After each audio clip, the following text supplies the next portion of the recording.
नमस्कार।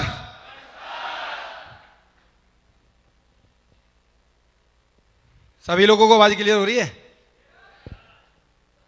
हिंदुस्तान के कोने कोने से आए सभी दमदार और जाबाज जिद्दी टाइगर को सुधीर चौधरी का दिल से प्यार भरा नमस्कार साथियों।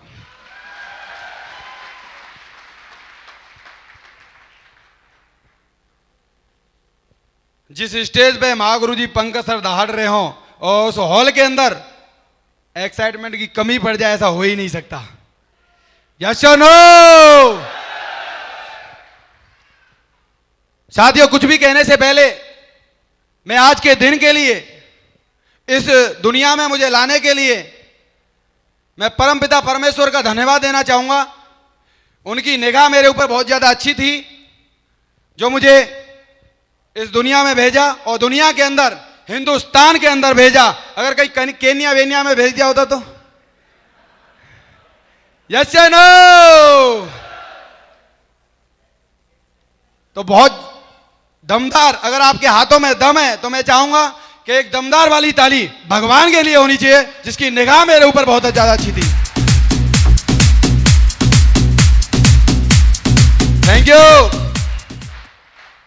उसके बाद मैं धन्यवाद देना चाहूंगा अपने माता पिता का, इस दुनिया में लाने में उनका बहुत बड़ा योगदान है। अगर आज मैं बात करूं तो आप सुन चुके हैं, पिताजी आर्मी में थे तो डिसिप्लिन उन्होंने सिखाया। आर्मी के बाद आज भी वो दूसरी सरकारी नौकरी कर रहे हैं, लोग एक एक नहीं कर पाते। उनकी मेहनत से आप समझ सकते हैं, तो मेहनत करना मुझे उन्होंने ही सिखाया और अच्छे अच्छे संस्कार दिए। तो मैं चाहूंगा अब तक की जोरदार तालियां मेरे मम्मी पापा के लिए होनी चाहिए। दोस्तों, मम्मी पापा के लिए होनी चाहिए।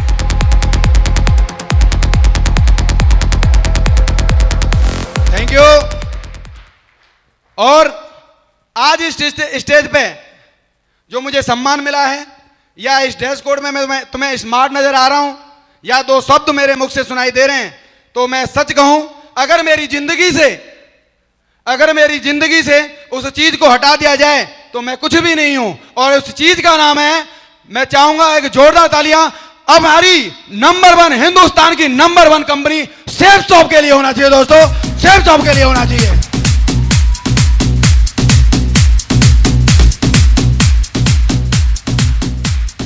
Thank you. अगर मैं बात करूं, सेफ शॉप में बहुत सारे लोग आते हैं, कुछ बिखर जाते हैं, कुछ निखर जाते हैं। मैं अगर बात करूं तो हमारे साथ भी बहुत सारे लोग आए। इस बात पे मुझे एक बात याद आ रही है, तो इसलिए बीच में बोलना चाहूंगा। ऐसा नहीं कि सारे के सारे लोग यहां तक पहुंच गए, कुछ जुदा हो गए, कुछ गुमशुदा हो गए, कुछ जुदा हो गए, कुछ गुमशुदा हो गए और कुछ खुदा हो गए। कुछ खुदा हो गए और जो बचे थे ना, वो शादीशुदा हो गए।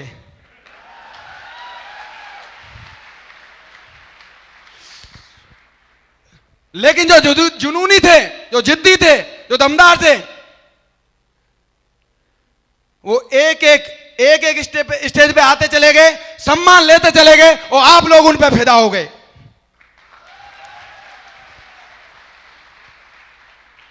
Thank you. आज मैं जो कुछ भी बोल पा रहा हूं, जो कुछ भी मैं शब्द पैदा कर पा रहा हूं, इसमें अगर मैं बात करूं, ये सामने फ्रंट लाइन में बैठे हुए मेरे ग्रेट गुरुओं का बहुत बड़ा योगदान है। अगर ये मेरी जिंदगी में नहीं होते तो मैं सच कहूं, मैं कुछ भी नहीं कर सकता था। एक पैकेज लेके मैं भी घर बैठ गया होता। अगर मैं बात करूं, महागुरु जी हरिनारायण चौधरी सर, जानते सारे लोग, हमेशा मैं घर में सबसे बड़ा था, लेकिन इस परिवार में आके बड़े भाई का दर्जा मेरे को महागुरु जी हरीश सर ने दिया। कदम कदम पे, हर कदम पे मेरे साथ साथ बने रहे। मैंने अगर जिस तरह की स्माइल करना चाहिए, उस तरह की स्माइल करना उन्होंने सिखाया। अगर मैं बात करूं, हर बेसिक नॉलेज उन्होंने दी, और वो मेरे गुरुजी हैं, 4 यार वफादार के वही एक शख्स हैं जिन्होंने मुझे सेफ शॉप का प्लान दिखाया था। मैं चाहूंगा महागुरु जी के लिए एक जोरदार ताली, जोरदार।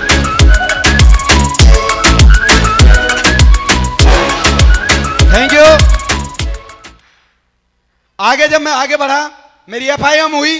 वैसे डॉक्यूमेंट्री के माध्यम से आपने देख ही लिया होगा। मुलाकात महागुरु जी बत्तूराम सर से हुई।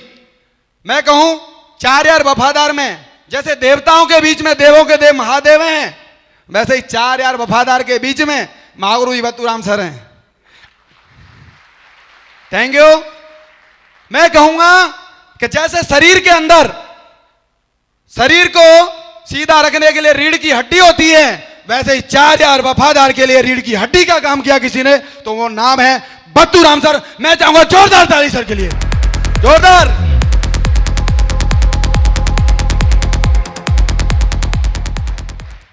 Thank you. और अभी मैं जिन शख्सियत का नाम लेने जा रहा हूं, आप जानते हैं? नहीं जानते? यस या नो? दोस्तों, आज मैं कहूं तो स्टेज पे बोलना क्या होता है। मैं पढ़ाई लिखाई जब तक भी किया, मैं सच बताऊं, लास्ट वाली सीट पे ही बैठा, लेकिन यहां पढ़ाई की तो छोड़ो, पढ़ाने वाला बना दिया तो महागुरु जी की देन है। आज मुस्कुराना सिखाया तो सर ने सिखाया। आज जो जोश पैदा दिखाई दे रहा है आपको, वो सारा का सारा अगर कहीं से पैदा हुआ है तो महागुरु जी पंकज सर की वजह से। मैं चाहूंगा जोरदार तालियां सर के लिए, जोरदार है, जोरदार है क्या?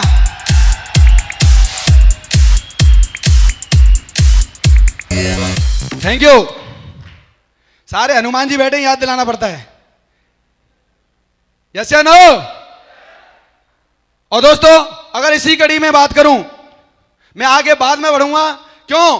क्योंकि मेरे पास आज की डेट में मैं बहुत ही ज्यादा सौभाग्यशाली हूं कि मेरे भाई के रूप में महाराज जी और उनसे भी थोड़ा सा 2 दिन ज्यादा बड़े रूप में राहुल गुप्ता जी, दोनों मेरे भाई बैठे हुए हैं और इनके पास मुझसे बड़ा एक्सपीरियंस है। मुझसे पहले ये शादी कर चुके हैं।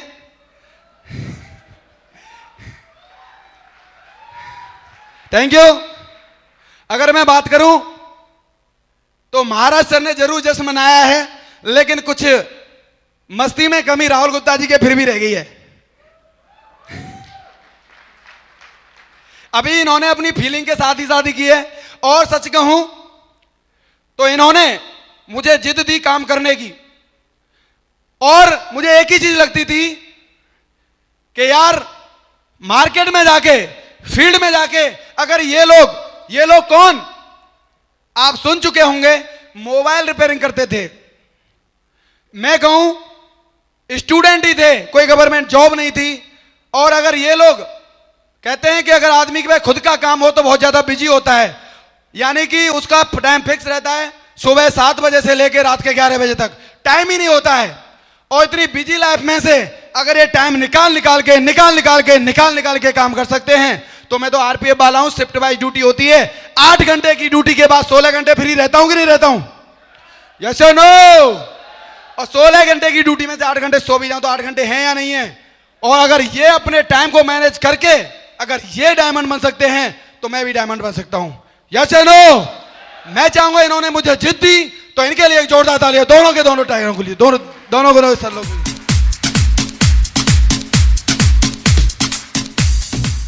Thank you.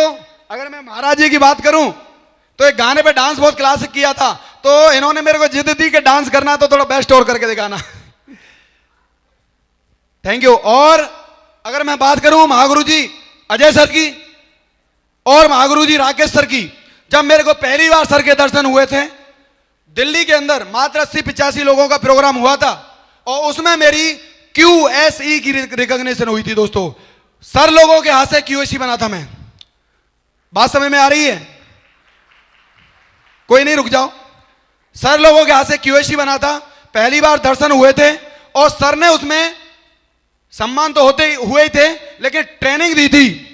और उस प्रोग्राम के बाद मैंने बत्तू सर से एक बात ही कही, मिनी सर जी इतनी बढ़िया तरीके से बोल रहे थे, इतनी शानदार बातें बता रहे थे, और इनके बताने के कॉन्फिडेंस से तो ऐसा लग रहा था मात्र 5% ही बोले, तभी तो बहुत कुछ भरा पड़ा था।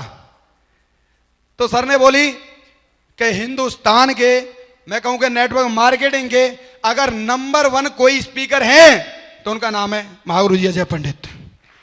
जोरदार तालियां। Thank you. और दोस्तों, तब से लेके आज तक सर से मिले भी थे। शुरुआत में जब मिले थे तो सर को भी बिलीव नहीं था जिस तरीके का हमारा बात करने का तरीका रहता था हमारी और मैडम का, तो सर को भी कहीं ना कहीं ये लगा था इन्होंने लव मैरिज की है, मस्ती मस्ती में ज्वाइन हो गए, कुछ दिन कह देंगे फिर निकल लेंगे। लेकिन मैं वादा करता हूं सर, क्यूएसी का बेल्ट भी आप ही ने पहनाया था और आज डायमंड भी आप ही ने बनाया है। और स्टेज के माध्यम से वादा है सर, आने वाले समय में मुझे पूरी गारंटी है कि आप तो आगे चलते ही रहेंगे। मैं विश्वास दिलाता हूं सर, आप ही के हाथों से यूनिवर्सल क्राउन एम्बेसडर का बेल्ट भी ये सुधीर पहन के दिखाया, गारंटी से पहन के दिखाया दोस्तों।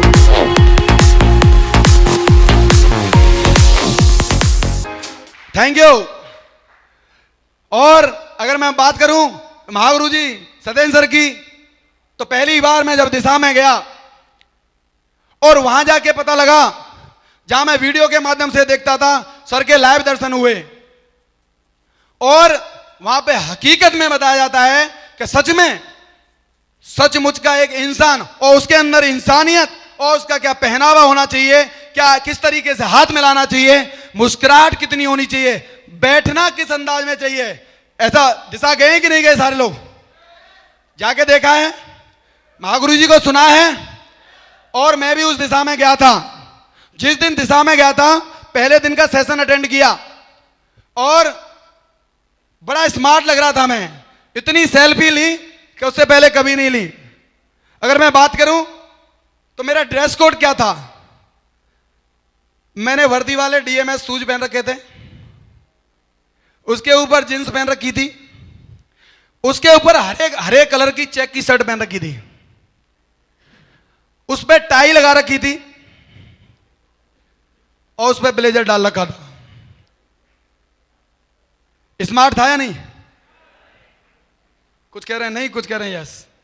लेकिन मैं बता दूं, मेरी नजर में मुझसे ज्यादा स्मार्ट उस टाइम से पहले मैं कभी लगा ही नहीं था और मुझे ऐसा लग रहा था मैं कितना स्मार्ट लग रहा हूं। लेकिन महागुरु जी की खासियत, देख के मुस्कुरा देंगे और फिर धीरे से अपनी ट्रेनिंग में सबको समझा देते हैं। और जैसे जैसे ट्रेनिंग एक एक घंटा आगे बढ़ती गई, जैसे जैसे एक एक दिन निकलता गया, और लास्ट वाले दिन मुझे महसूस हुआ सबसे बड़ा कार्टून तो तू ही था बे।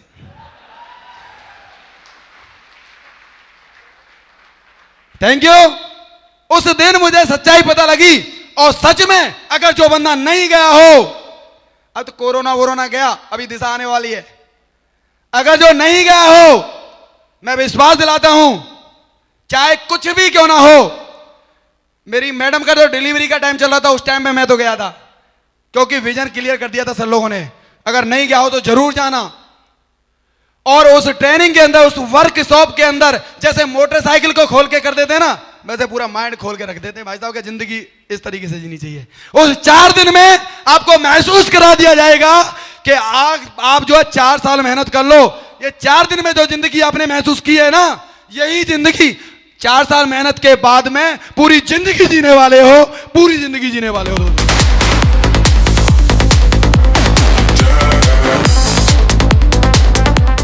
Thank you. ये तो बातों की तालियां थी और इतना सब कुछ महागुरु जी ने सिखाया है, मेरी नींव को मजबूत किया है। तो मैं चाहूंगा धमाकेदार वाली ताली महागुरु जी के लिए होनी चाहिए। Thank you. और साथियों, मैं सच कहूं, जिनका नाम मैं नहीं ले सकता, आप सभी जानते हैं, यस एंड नो? कुछ ही जानते हैं, बाकी सब सेल्फी ले रहे हैं। यस, उस पर भी यस कर रहे हैं।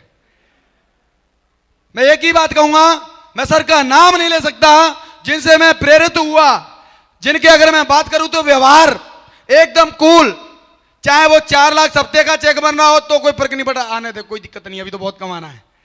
चाहे ऑडी की बात हो, चाहे समर्पण की बात हो, समर्पण की बात करूं तो किसी और के प्रति नहीं, अपने दोस्त के प्रति।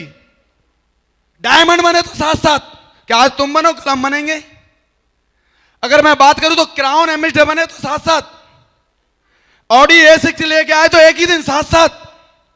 मैं सर का नाम नहीं ले सकता। आज सर के पास जितने अचीवमेंट है, मैं कहूंगा पूरे 1 महीने बोलता रहा हूं तब भी अचीवमेंट पूरे कंप्लीट नहीं होंगे। सर के सम्मान में अगर आज की डेट में मेरे पास कुछ है तो मैं एक ही चीज कहूंगा,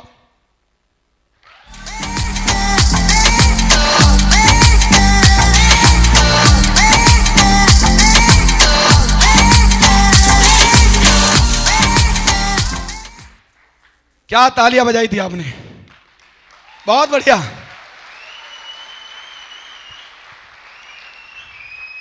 अच्छा, शायद कम रह गई थी, है ना। दोस्त, मैं ये कहना चाहूंगा कि आज मैं जो कुछ भी हूं, सर लोगों को चाहे वो वीडियो के माध्यम से सुना, सर ने अगर सजेस्ट किया कि प्रगति सूत्र बुक पढ़नी है तो उसको पढ़ा। और अगर मैं बात करूं, चाहे दिशा की बात आ जाए, फर्स्ट प्रायोरिटी पे रखा। मैं शुरुआती दिनों की बात करना चाहूंगा, अभी मैं ज्यादा नहीं, मात्र 5 मिनट लूंगा, आपसे बात करना चाहूंगा। सुनना चाहेंगे सारे लोग? मैं बस इतना ही बताना चाहूंगा कि सेफ शॉप आने से पहले मैं क्या था और सेफ शॉप आने के बाद में क्या हो गया हूं। जानना चाहेंगे सारे लोग? तो जैसे जिस तरीके से सभी लोग पढ़ाई लिखाई करते हैं, मैं भी कर रहा था। और पढ़ाई लिखाई करने के बाद में लोगों का विजन क्लियर नहीं होता कि जिंदगी में करना क्या है। एक दूसरे को देखते हैं और उन्हीं जैसा बनना चालू कर देते हैं। लेकिन मेरा विजन क्लियर मेरे पिताजी ने पहले ही कर दिया था कि बढ़िया तरीके से पढ़े लिख लो और उसके बाद आपको सरकारी नौकरी करनी है। क्योंकि खुद सरकारी नौकरी में, चाचा जी सरकारी नौकरी में, भाई सरकारी नौकरी में, मौसा जी सरकारी नौकरी में, तो एक ही चीज दिखती थी, सरकारी नौकरी। और पढ़ता चला गया।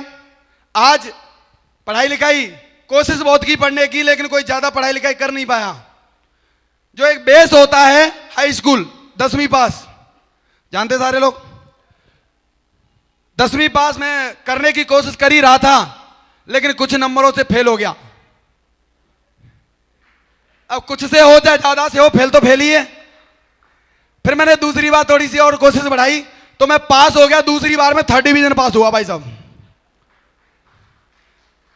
अच्छा, रिकॉर्ड तोड़ दिया इसलिए ताली बजा रहे हो, है ना। अरे 3rd डिवीजन भी पास हो जाता और ऐसे ही हो जाता तब भी सही था, उसमें भी 3 नंबर का ग्रेस था। हंस लो, कोई दिक्कत नहीं है।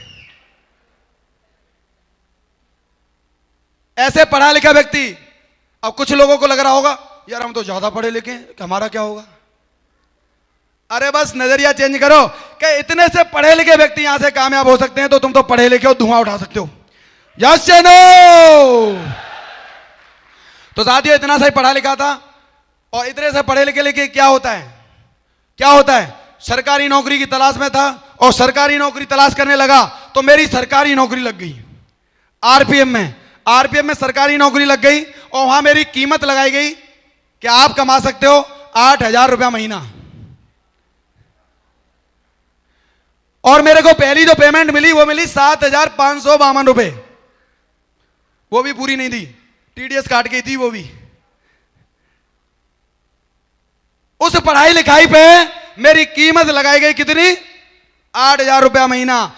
लेकिन मैं बताना चाहूंगा, आगे बढ़ती भी गई कीमत, थोड़ी थोड़ी और बढ़ी, बढ़ती चली गई, जिंदगी चलती जा रही थी। सिंगल था तो 8,000 रुपए भी बहुत था। फिर आगे सिंगल रहा तो पेमेंट और बढ़ी, जिंदगी एकदम बढ़िया चल रही थी। पैसा आता था 1 तारीख को, और पहले टाइम पे खूब मस्ती किया। मूवी का कोई फर्स्ट शो छोड़ा नहीं, अगर फर्स्ट छूट भी गया तो सेकंड शो में मूवी देखी, और जो बचा पैसा है वो घर भेज दिया फिर। लेकिन सबसे बड़ा पंगा मैंने क्या लिया कि 2012 में शादी कर ली। 2012 में शादी कर ली। अगर शादी की होती तब भी ठीक था, उससे भी बड़ा कहते ना महापंगा ले लिया कि मैडम को साथ रख लिया।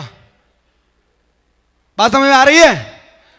पहले पैसा आता था, मेरे पास रहता था, मैं फुल एंजॉय करता था। लेकिन अब क्या हुआ, अब भी पैसा आ रहा है, लेकिन अब पैसे को खर्च करने वाली वो मशीन जुगाड़ मेरे साथ था। और थैंक यू। और जो हर नौकरी वाले के साथ होता है वो मेरे साथ होने लग गया। हर 1 तारीख को, हर नौकरी प्राइवेट या सरकारी कोई भी क्यों ना हो, 1 तारीख को पैसा आता जरूर है, बड़ी मुश्किल से 25 तारीख तक चलता है। यस और नो? और 25 तारीख के बाद में एक लिस्ट बनना चालू हो जाती है कि अगली 1 तारीख को जो पैसा आएगा उसमें से इतने दूध वाले को देने, इतने राशन वाले भैया को देने, और बच्चों की ट्यूशन फीस की अभी हो गए भाई ट्यू। यस और नो? यानी कि आने वाली सैलरी का भी हिसाब पहले से लगा रहता है। सही है कि नहीं? और ऐसा ही सब कुछ चल रहा था, चलता चला गया। सपने जिंदगी में बहुत बड़े थे, हमेशा से सपने बहुत बड़े थे। नौकरी करने का तो सपना ही नहीं था, लेकिन जाने अनजाने में मैं नौकरी में चला गया। मैं स्पोर्ट्समैन था और स्पोर्ट्स में ही आगे बढ़ना चाहता था, लेकिन आरपीएफ की भर्ती में गोला फेंक मांग रहे थे, इसलिए मैं उसमें धोखे में चला गया। मैंने कि यार रेलवे वाले बताते हैं कि ये स्पोर्ट्स कराते हैं, और मैंने कि स्पोर्ट्स में पड़े रहेंगे, प्रमोशन लेते रहेंगे। इस चक्कर में धोखे में चला गया। पता चला कि सुधीर तो स्पेशल फोर्स में चला गया, और वहां पे ना तो कोई खेल कूद ना कुछ ना। इस तरीके से सपने बहुत बड़े थे कुछ करने के जिंदगी में, लेकिन पैसा आता था, खर्च हो रहा था, आ रहा था, खर्च हो रहा था, तो सपने तो दूर दूर नजर नहीं आ रहे थे। वही रेलवे क्वार्टर की जिंदगी। अगर मैं बात करूं आरपीएफ की नौकरी की, तो मैं ये नहीं कहता कि आरपीएफ की नौकरी बुरी है। अगर बेल्ट की नौकरी में अगर देखा जाए तो सबसे नंबर 1 अगर कोई नौकरी है तो वो आरपीएफ की नौकरी है।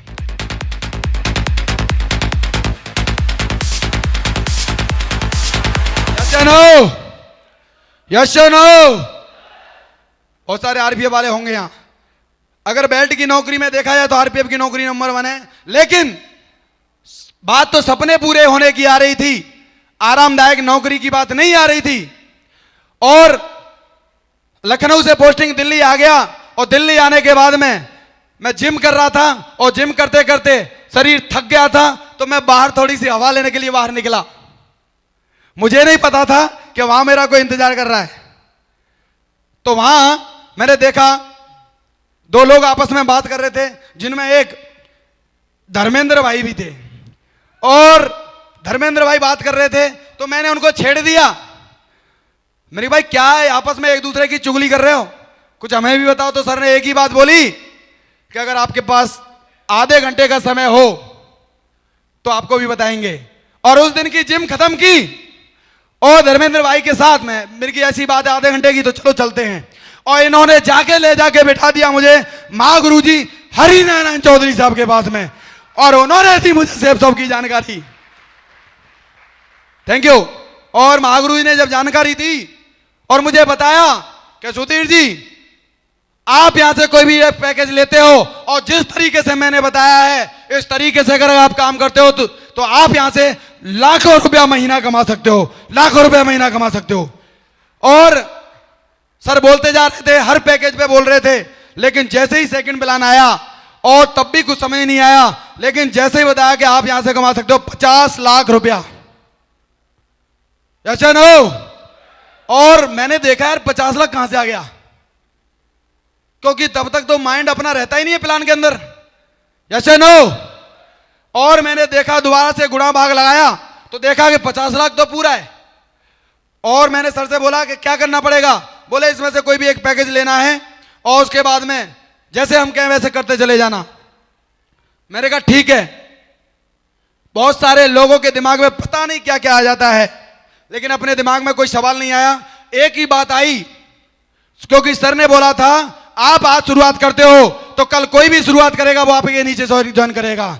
मैं काम करूंगा, आप भी काम करेंगे, दोनों मिलके काम करेंगे, और आपको सीनियरिटी का बेनिफिट मिलेगा। जितने भी लोग नीचे आएंगे वो आपके लिए काम करेंगे। मैंने कहा सर अब तक जितने भी ज्वाइन हो गए हो ठीक है, लेकिन अब कोई मेरे से ऊपर नहीं जाना चाहिए। अभी फिलअप करो उस फॉर्म को।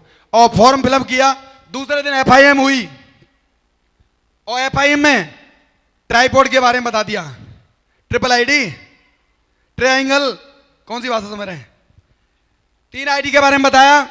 तो मैडम भी साथ थी, तो फिर मैडम ने बताया कि जब डायमंड बनना ही चाहते हो तो दमदार वाले बनो ना, 3 आईडी पे बनो। और मैडम ने 2 लगवा दी। मैंने बहुत बढ़िया। और उस टाइम पे इत्तेफाक से मेरा दोस्त आया हुआ था, वो इतना अंधा विश्वास करता मेरे पे कि भाई मेरी समझ में नहीं आ रहा क्या है इसमें, तू ये बता करना क्या है। मैंने हैप्पी फैमिली पैक ले दे, मैडम के लिए साड़ियां, तेरे लिए सूट 8,737 रुपए का है। तो वो पॉकेट में लेके ही बैठा था, ले भाई। यानी दूसरे दिन में क्यूएसी बन गया था।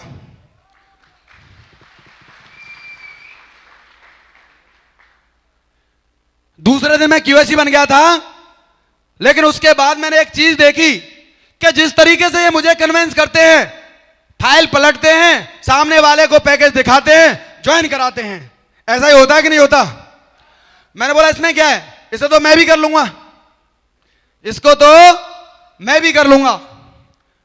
और अकेला फोल्डर और अपनी डायरी लेके निकला। तो जितने भी मेरे खास लंगोटिया यार थे, जितने भी दोस्त थे, जितने भी मेरे शुभचिंतक थे, सबने मुझे ज्ञान देना चालू कर दिया। क्योंकि अपने वाले जानते हैं पहले से ही, जैसे पापा जी बता के गए कि सबसे कम पढ़ा लिखा। और सही बात है, मेरे छोटे छोटे ना वो ज्यादा पढ़ गए, इसलिए वो घर ही हैं।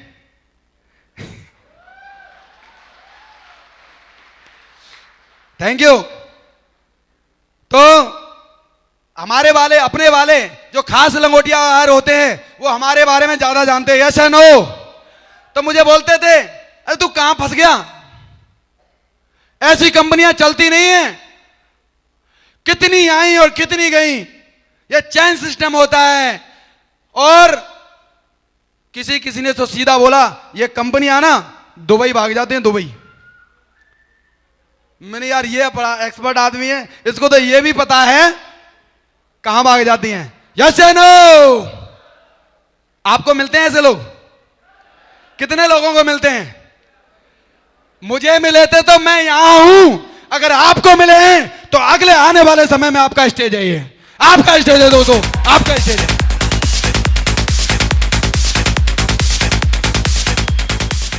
Thank you. और जब अपने वाले लोग इस तरीके से बोलने लगे, बोले किसने टोपी पहना दी तेरे को? अच्छा मैं समझ गया, तू दो बनाने घूम रहा है, तू समझ रहा है मैं बन जाऊंगा। मैं बनने वाला नहीं हूं। बोलते हैं कि नहीं? यस या नो? और दोस्तों इस तरीके से मेरे साथ हो रहा था। और ऐसे टाइम पे बड़ी गुस्सा आ रही थी। किसके ऊपर? मैडम के ऊपर। मैंने कि एक आईडी से ज्वाइन किया था, ये बोली 3 दिन कर लो, 3 दिन है, काम का 29,000 रुपए लगवा दिए। यस या नो? और अब मैं इनसे बोलूं और ये बोले तुम तो समझदार थे। अरे मैंने कि यार मैं, चलो इनसे गुस्सा करने से कोई फायदा नहीं है। अब ऐसे चेहरे पे अगला चेहरा कौन सा नजर आता है? अरे अपलायन तो सम्मानीय शब्द है, मुझे किसने फंसाया था। यस या नो? आता है? मुझे भी याद आया। अब वो देख रहे थे मेहनत तो कर रहा है, लेकिन सिस्टम के हिसाब से मेहनत करेगा तो गारंटी से डायमंड बन के दिखाएगा। वो मुझे ढूंढ रहे थे और मैं उन्हें ढूंढ रहा था। और एक जगह मुलाकात हो गई महागुरु जी बद्दूराम सर से। मैं चाहूंगा जोरदार तालियां सर के लिए। Thank you. और सर से मुलाकात हुई। मैंने कहा सर, अरे मैं आपको ढूंढ रहा था। बोले मैं तो तुम्हें ढूंढ रहा था। मैंने कहा अजीब आदमी है। मैंने कहा सर वो पैकेज रखें घर पे, वो पैकेज रखें घर पे, उनको ले जाना। अरे कुछ कम ज्यादा हो के पैसे वापस हो जाना तो पैसे वापस करवा देना मेरे। तो आपको भी बोलते होंगे, बोलते हैं। तो महागुरु जी की खास बात है, एक ही बात बोलते हैं, और बताओ। हेलो, सर के पास जाके बैठ जाओ, एक ही बात बोलेंगे, और बताओ। और सर ने जैसे ही बताया और बताओ, मैंने और क्या बताऊं, पैसे वापस करवाओ। तो सर ने बोला कैसा करते हैं यार, रोड पे खड़े होकर कुछ नहीं हो सकता, हम बैठ के बात करते हैं। मैंने बोला बैठ के नहीं बात करूंगा, एक बार बैठा था 29,000 लगे थे।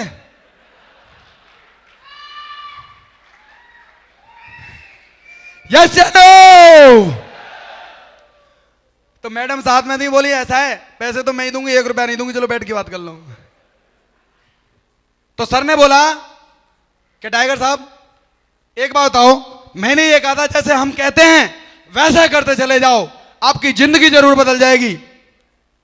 क्या आपने ज्वाइनिंग लेने के बाद, क्यूएससी बनने के बाद हमसे टच रखा? मैंने कहा ना, मैं तो तुम जो बताते थे वो मैं बताते जा रहा हूं। तो बोले आज के बाद जब किसी काम को अगर 8 लाख महीने कमाने हैं, अगर जिंदगी बदलनी है, सपने पूरे करने हैं, तो हमें क्या करना पड़ेगा, उस काम को बढ़िया तरीके से पहले सीखना पड़ेगा। यस या नो? सर ने बोला कि सीखना पड़ेगा।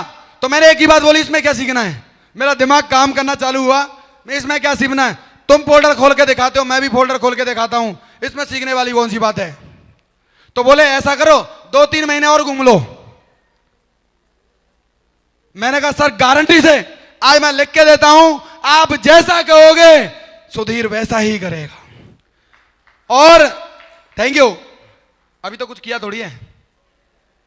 3 महीने तक अपनी दिमाग को लगाने की वजह से 3 महीने तक मेरे साथ कोई टीम नहीं बनी, मैं क्यूएसी का क्यूएसी रहा। और 3 महीने तक मुझे बहुत सारे इधर उधर की कुछ भी बोलने वाले बहुत सारे लोग मिले, और 3 महीने तक मेरे साथ कोई भी ज्वाइनिंग नहीं हुआ। और 3 महीने के बाद मैंने सर से कमिटमेंट किया, सर जैसे कहते गए मैं वैसे करता चला गया। और 1 साल कंप्लीट होने के बाद जब मैंने पीछे मुड़ के देखा, 1 साल पूरा होने के बाद पीछे मुड़ के देखा, तो मेरी टीम का साइज 125 लोगों का हो गया था दोस्त, 125 लोगों का। थैंक यू, आपकी तालियों से मुझे पता चल रहा है 125 की कोई टीम ज्यादा नहीं है, यस एंड नो। लेकिन मुझे सर ने रगड़ रगड़ के बढ़िया तरीके से समझा दिया था कि सिस्टम के प्लान को समझो। प्लान में बोला जा रहा है 1 साल में 10 लोग भी आते हैं तो आप 4 साल में डायमंड बन जाओगे, yes and no, yes and no. और मुझे वही बात याद आई, मैंने 1 साल में 10 ही लाने थे, 125 आ गए, 2 साल से भी ज्यादा का काम हो गया, यस एंड नो। और ये काम करना मेरे लिए जरूरी नहीं, मजबूरी हो गया, अब तो मैं मना भी नहीं कर सकता। और काम करता चला गया, करता चला गया, करता चला गया। और जहां 2 लोगों की बात करते हैं, मेरे साथ 2 भी आए, 10 भी आए, 100 भी आए, 1000, 10,000, 11,000, 12,000, 13,000। आज आपके सामने खड़े हुए शख्स के साथ पूरे के पूरे 14,000 लोग हैं, 14,000 लोग।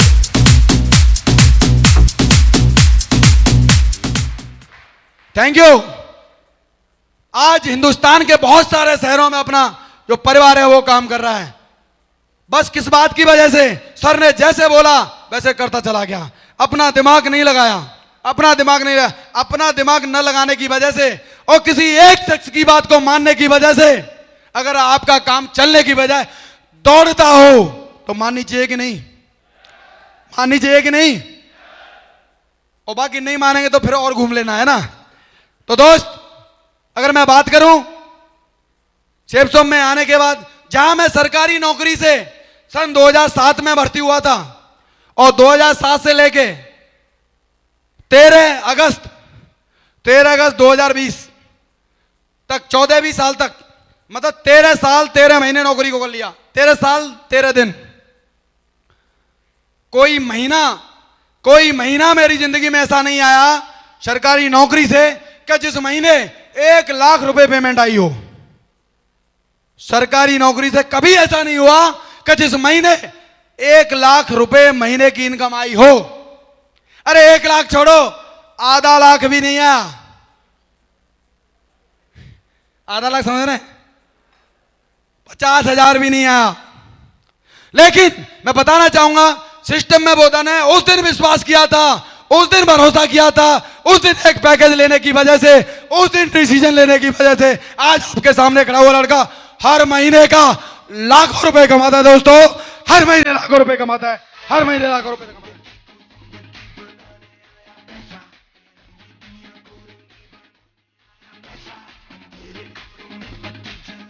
Thank you.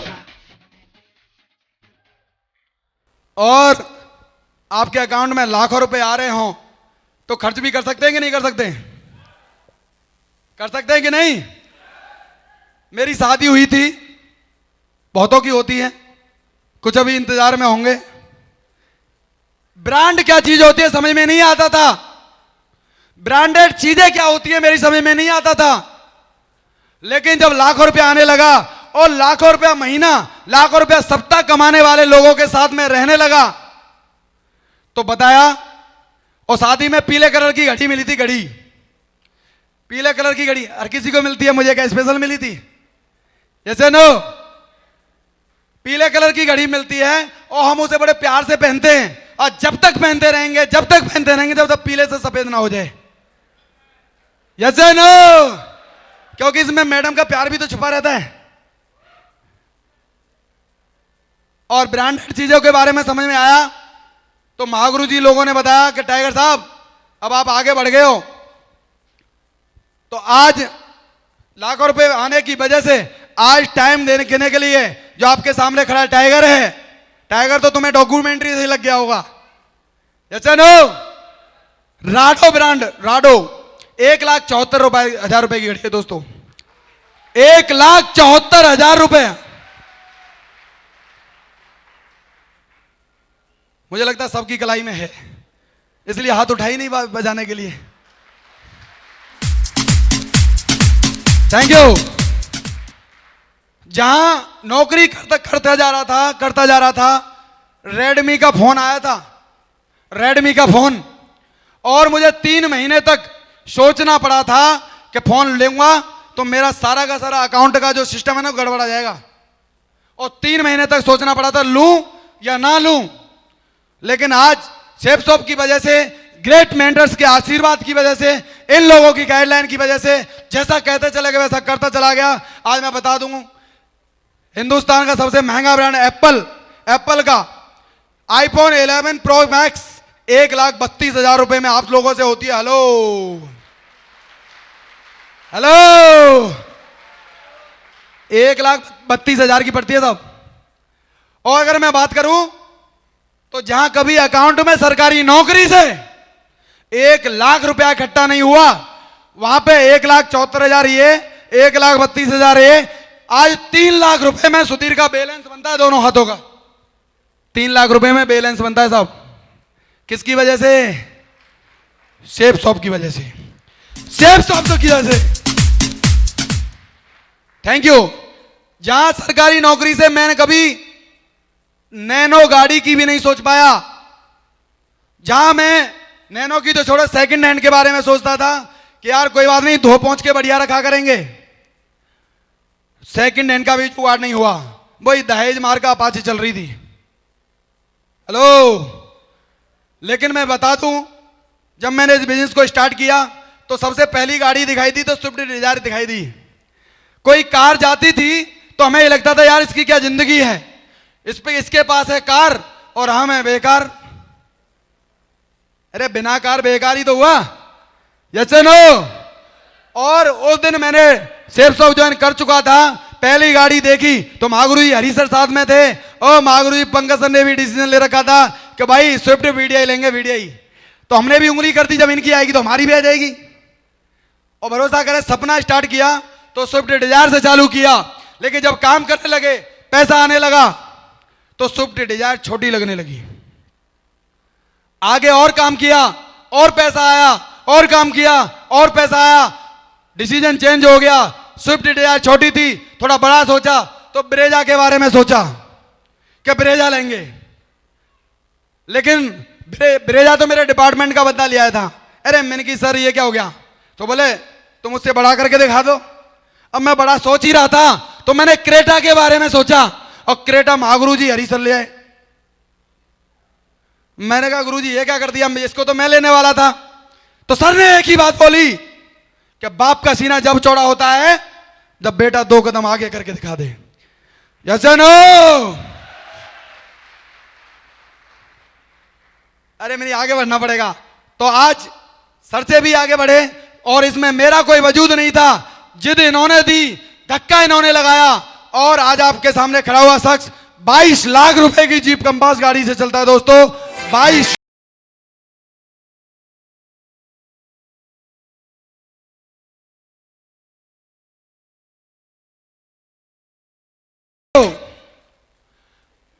जहां सरकारी नौकरी करते करते मैं रेलवे क्वार्टर में रहता था।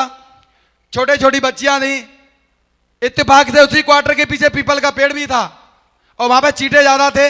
कभी चींटा बच्ची को खाता था तो कभी बच्ची चींटे को खा जाती थी। अब बच्ची होके जाने। Yes no? और दोस्तों, आज सेफ शॉप जिंदगी में आने की वजह से, महागुरु जी लोगों के आशीर्वाद की वजह से, दमदार धमाकेदार एजुकेशन के मामले में सक्सेस सपोर्ट सिस्टम की वजह से, और मैं कहूं तो टीम की अगर बात करूं तो हिंदुस्तान की number 1 team royal dreamer team की वजह से आज ये शख्स आपके सामने खड़ा है। तो 60 लाख रुपए का गणपति वर्ल्ड में अपार्टमेंट बुक करके खड़ा है दोस्तों। 60 लाख रुपए का दोस्तों।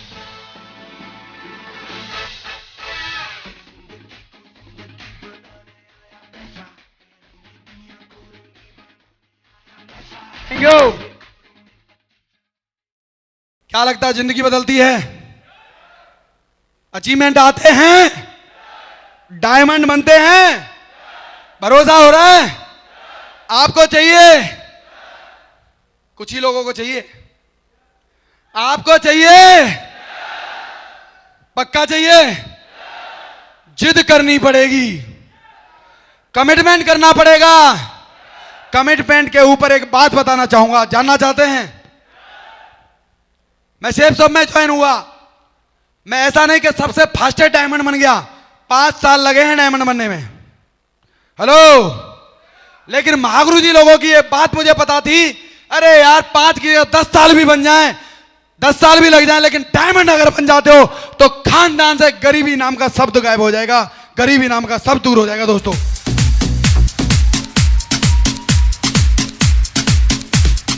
Thank you. इसी बात के साथ, इसी जिद के साथ काम कर रहा था।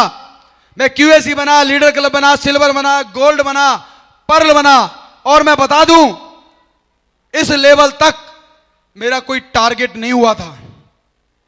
लोगों के टारगेट होते थे, मेरा टारगेट नहीं होता था। मेरे तीनों के तीनों गुरुओं के टारगेट होते थे। ये जश्न मनाने के लिए कभी गोवा, कभी जैसलमेर, कभी थाईलैंड जाते थे, लेकिन ये टारगेट करने के बाद में ये वहां पे जाके जश्न कम मनाते थे।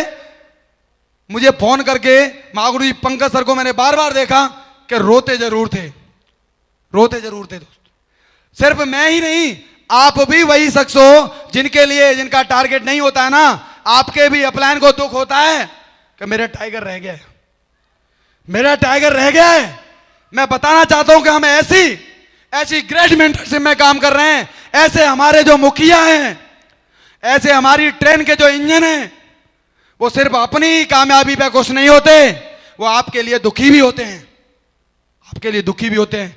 आप बहुत ही ज्यादा सौभाग्यशाली हो। और मैं देखता था पंकज सर को मैंने कई बार रुलाया है, और मैं पर्ल था, पर्ल, और पर्ल बन गया। तो सर ने जब फिर दोबारा से मेरे लिए इस तरीके से रोया, उस दिन फोन कॉल पे मैंने एक ही बात का कमिटमेंट किया, सर मैं आपको विश्वास दिलाता हूं और कमिटमेंट करता हूं कि जो आंसू जो निकल रहे हैं ना, आज के बाद भी आंसू निकलेंगे, आज के बाद भी आंसू निकलेंगे, लेकिन वो आंसू खाना खा लो। मैंने ना सर, कमिटमेंट है, अब टारगेट होके ही रहेगा। लास्ट दिन में 35 सेल चाहिए थी, 35। नामुमकिन लगने वाला जो लक्ष्य था, मैं कह रहा हूं कि कितने सारे लोग 1 महीने पहले से हथियार डाल देते हैं। 35 नहीं, 42 ड्यूटी चाहिए। ना सर, अब की बार नहीं, अगले बार की तैयारी करेंगे। लेकिन दिमाग में कभी ये नहीं आया। और दूसरे दिन फिर सुबह हुई, 7 बजे निकल गए बैग लेके, और 7 बजे से लेके शाम के 7 बजे तक 12 घंटे में 7 ज्वाइनिंग और आ गई। कितनी? 7 ज्वाइनिंग और आई। Thank you. और 7 ज्वाइनिंग आने के बाद भी टारगेट पूरा करने के लिए 28 ज्वाइनिंग चाहिए थी। कितनी? 28 ज्वाइनिंग चाहिए थी। और दोस्त महागुरु जी पंकज सर का भी कॉल आया कि टाइगर साहब भूखे काम नहीं होता है, ये कौन सी जिद है, क्या मैसेज देना चाह रहे हो टीम को? मैंने कहा सर अब इसके पीछे कुछ भी हो, मुझे ये पता है कि मेरा टारगेट होगा तो सबसे ज्यादा खुशी भी आप ही को होगी। ऐसा ना हो। और जिद कर रखी थी, सुबह से लेकर शाम के 7 बजे तक लगभग 30 से 35 पेज भर दिए थे।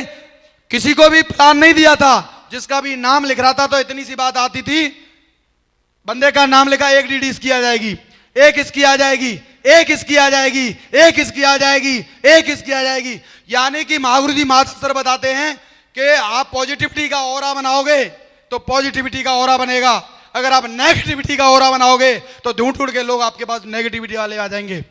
यानी कि जो भी नाम लिख रहा था टीडी काउंट हो रही थी, जो भी नाम लिख रहा था टीडी काउंट हो रही थी।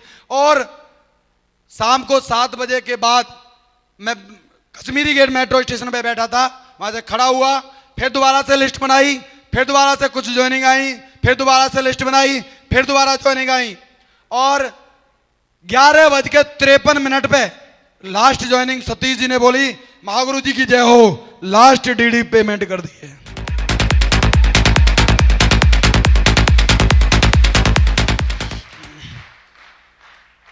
28वीं डीडी पेमेंट कर दी है।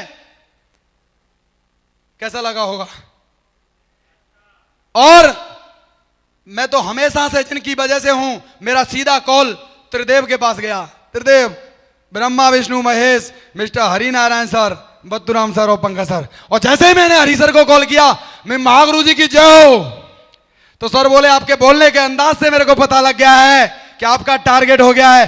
पर टाइगर, सबसे पहले अगर कॉल करनी है तो महागुरु जी पंकज सर को करो, क्योंकि सर ने भी खाना नहीं खाया है, बत्तू सर ने भी खाना नहीं खाया है, मैंने भी खाना नहीं खाया है, महागुरु जी बत्तूराम सर की मैडम ने भी खाना नहीं खाया है, और ना आपकी मैडम ने खाया ना खाना खाया है। तो थैंक यू। तब जाके मुझे पता लगा कि मैं सोच रहा था कि मैं अकेला मेहनत कर रहा हूं, नहीं, मेरे साथ इतनी दिव्य दिव्य शक्तियां अगर मेहनत कर रही हैं, जिन्होंने खुद ने खाना छोड़ रखा है, तो मैंने कि यार टारगेट तो होना ही था। मैंने सर को कॉल लगाया, और सर को कॉल लगाया तो मैंने एक ही बात बोली, महागुरु जी की जय हो। और मैं बताऊं, उधर से आवाज नहीं आई, उधर से सिर्फ रोने की आवाज आई। और मैंने एक ही सवाल किया, सर आपने भी खाना छोड़ा हुआ है? तो सर ने एक ही बात कही कि टाइगर, मेरा एक टाइगर फील्ड में भूखा काम कर रहा हो, ऐसा हो कैसे सकता है कि ये पेट के अंदर खाना जाएगा? ऐसा हो कैसे सकता है?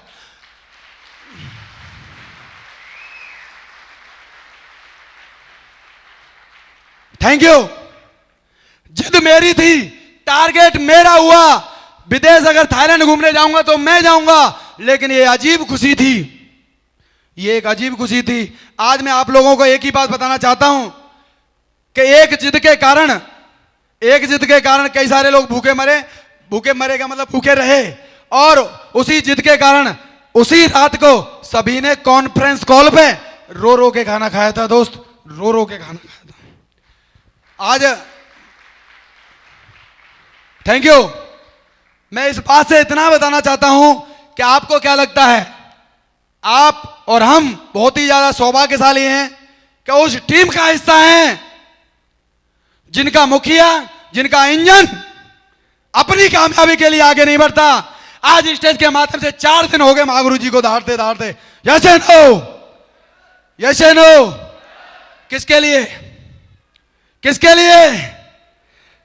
अरे वो अपनी कामयाबी नहीं चाहिए, अगर चाहिए तो ये सामने जितने भी बैठे ना, इन सब की कामयाबी के लिए, इन सब की कामयाबी के लिए एक मिशन बना रखा है। Thank you. हम और आप बहुत ही ज्यादा सौभाग्यशाली हैं।